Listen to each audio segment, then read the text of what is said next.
was on a stage addressing an audience of this size, I was wearing a robe. It was 2008, excuse me. And I had just received my MFA degree from the California College of Art here in San Francisco. I am an artist, and over the last 10 plus years, I have used color as a language to connect everyone from everywhere. I spend a lot of time thinking about how to engage an audience and how to make something for someone that delights them. So color comes easy, words not so much. I wore this for you. That's just the beginning. I spent the first year of grad school toiling over the same set of paintings, layering paint, sanding them down, hanging them on the wall for critique, feeling dissatisfied, taking them off the wall, only to repeat the process again. Until one Sunday, when I signed up for a weekend series of cake decorating classes, thinking that some of the techniques might overlap.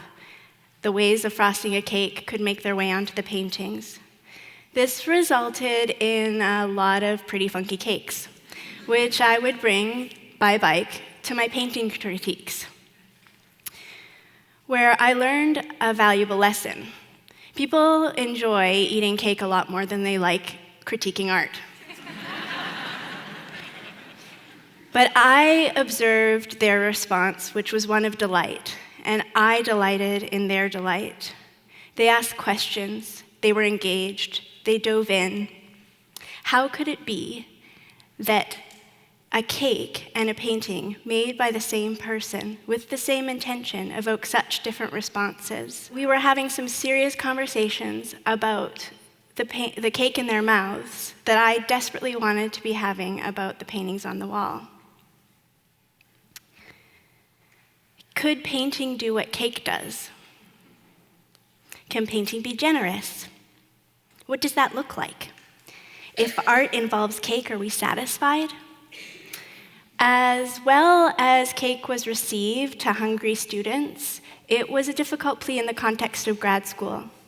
It's coming across as a device, my thesis advisor Josh told me as I brought in a 5-layer cake to present my thesis outline. It's making the paintings look saccharine, said another professor in a short but sweet visit. And on one fateful day, my main advisor James told it to me straight. He said, pick one. You either make art about cake or you make paintings about, you make cake paintings.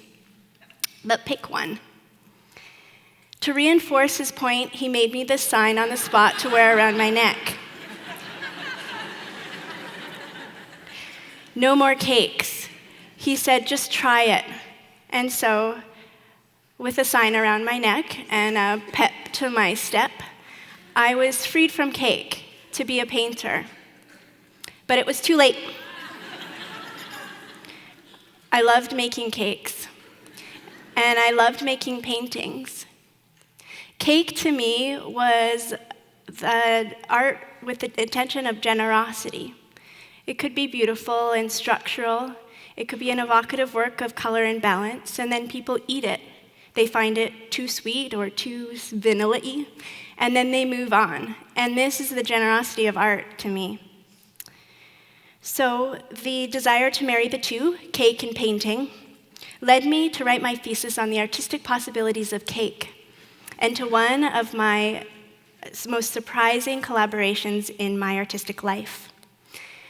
For the next 4 years, Caitlin Freeman, Tess Wilson, and I worked as the Blue Bottle pastry team at SF MoMA. It's a tiny kitchen on the rooftop of the museum, and we dreamed up desserts based on museum rotating exhibitions and their collection. We turn to artist monographs as often as we turn to recipe books, and on the page 84 of the Victorian Book of Cakes was the Battenberg cake. It was a light sponge cake covered in jam. When cut in cross-section, it displayed a pink and yellow check pattern. there was a painting in there. With one cut, endless possibilities.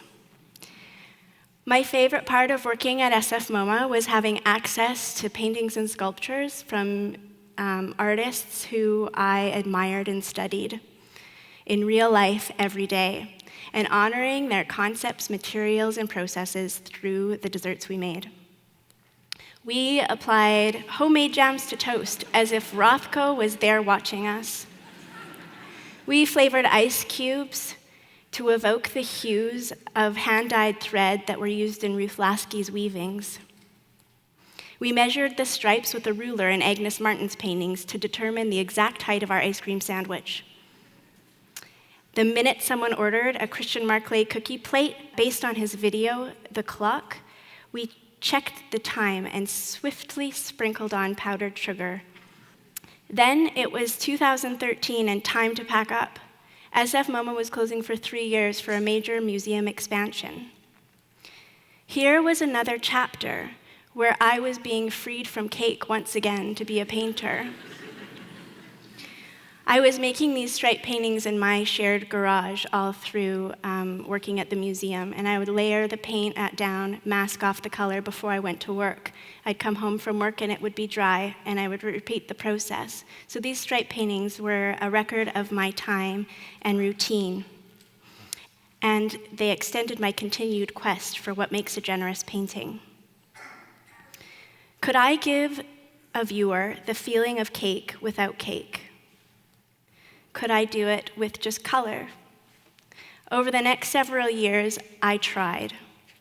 Through collaborations, commissioned installations, interactive exhibits, and public art, and residencies. My first ever residency was at the Vermont Studio Center, where they welcome 50 artists every month. The way that they tidy up after the artists is they just layer a coat of white primer over all of the surfaces. So I had my own studio and 1 whole month, and I didn't know what to do. So I went for a walk. And it had just snowed, and there was a bright green blade of grass poking up, and it caught my eye. And I thought, for the next 30 days, I'll do this. I'll collect color. And I would go to the hardware store, the one little hardware store, and have the paint mixed, take the paint back, and paint my studio. So I would record my time in the same way. Nobody saw this until I did it again at Irving Street Projects in San Francisco. I called it Every Day a Color. This was a chance to engage community through a whole new set of colors collected from around their neighborhood. This time, passers-by could notice the changing colors and provide some surprise for them each day while highlighting colors around them that might otherwise go unnoticed. Some days, they just appeared, and other days were harder. You had to really look for them. With every layer of paint that I applied to the wall, I would make a set of buttons. So if you came to visit one day, I would give you the button of the color of the day, and it would say that you were there. Stevie, pictured here, lived upstairs, and he would come and visit every day after school. So he would get my attention by banging his head against the window. And then one day I finally got him trained so that he could help me paint. And he came down one day with every button he had collected to date pinned on his Adidas jacket. Stevie's now 8, and the last I heard, he painted his room the color of the ocean. And I think if art does nothing else, let it do this: make a lasting impact on someone. I applied these colors to the walls like some people go to church. And then at the end, there was a surprise even for me. So everyone came for a public program, and we took the stripes off. And cake was served, and I love these moments where cake and painting do the same thing. The stripes in the cake get eaten, and the stripes on the wall get painted over, and they're both done. Except this time, that wasn't the case. I went to take the tape off of the ceiling and realized that the layers were peeling off a little bit. So someone handed me the cake server, and I started to kind of see if I could get a little swatch. But it turns out the whole installation came down. So 3 walls, 50 layers of paint. I managed to frame them, and they are now in the museum, SF MoMA Museum collection. For the next several years, I took every day a color on the road to Hamburg and Omaha, to Charlotte and Sarasota, and then back here in San Francisco. This is my moment.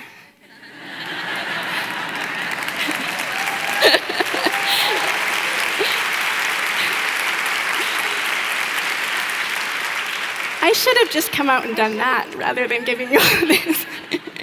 So this is at the San Francisco International Airport in Terminal G.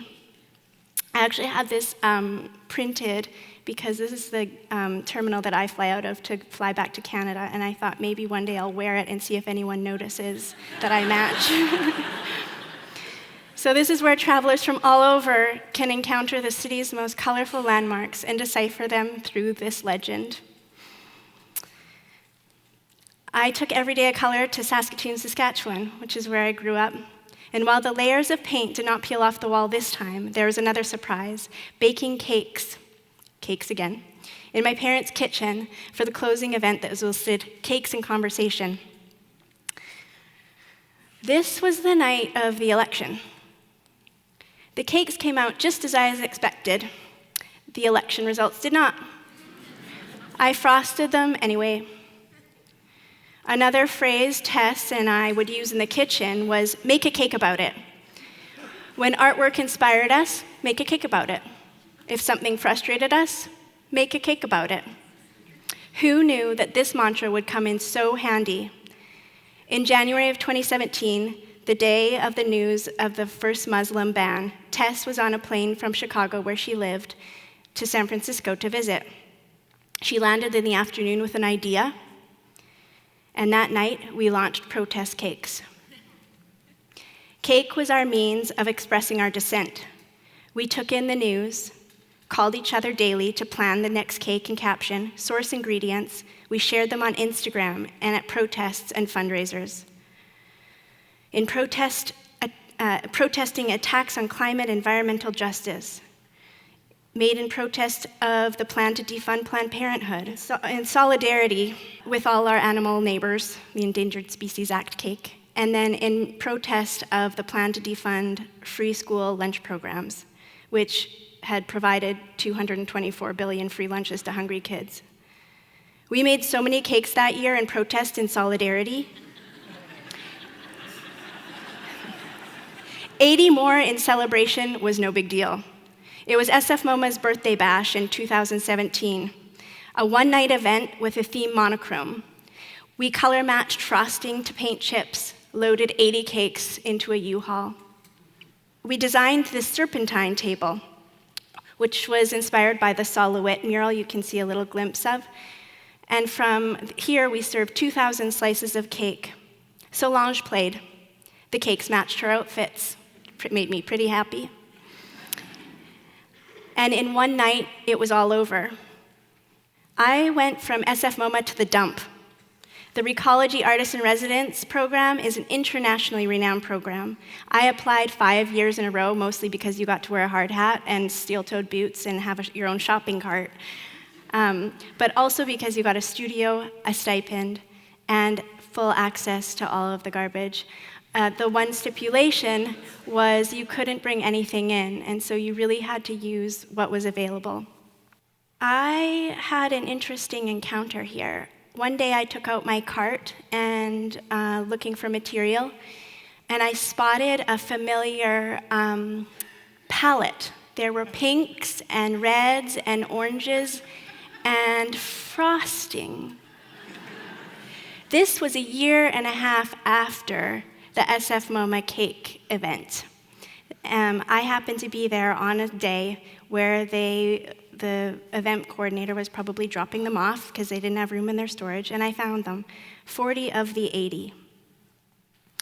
As soon as it sunk in that these colors had been my cake stands from the birthday bash a year and a half earlier, I dove right in. This was a different kind of color collecting than I was used to. Instead of me going out in the world to find the color was coming to me. I was drawn to the challenge of putting the unwanted paint colors that were discarded from the household hazardous waste to use.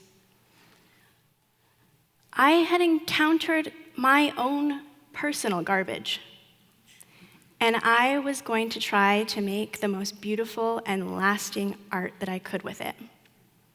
This as a moment, as an artist, in recognizing how much space the things that we make take up in the world, was a really necessary lesson for me and has impacted everything I've made since.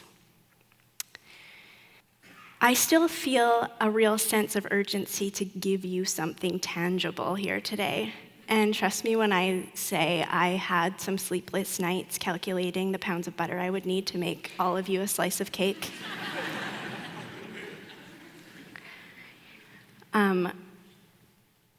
How could I make this experience more generous for you? I made you a sign.